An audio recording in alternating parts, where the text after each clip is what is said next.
So to check the coolant level on your DS, here we have a standard radiator without the header tank. Take the cap off, do this when it's cold, and you're looking for 1 inch to 1.5 inches from the top of the cap down to the level.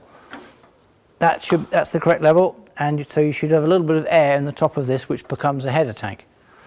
As for replacing your coolant, once you've drained it all out, you want to start off by putting in concentrate, and I would suggest you want to put in at least 6 litres of concentrate and top up the rest with water, ideally distilled water.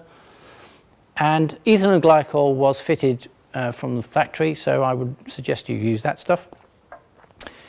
Point noting is that ethylene glycol is good for 2 years, as it usually says on all the cans, because that is the length of time that the corrosion inhibitor works, and which stops your cylinder head corroding with the water that's in the coolant.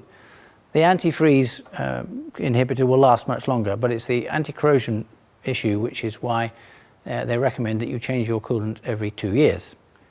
So here we have a DS23 1974 late one, and it has the larger radiator and a header tank as part of the cooling system. This setup is also fitted to the EFI cars and also to some South African cars, so it isn't just specific to the 23s.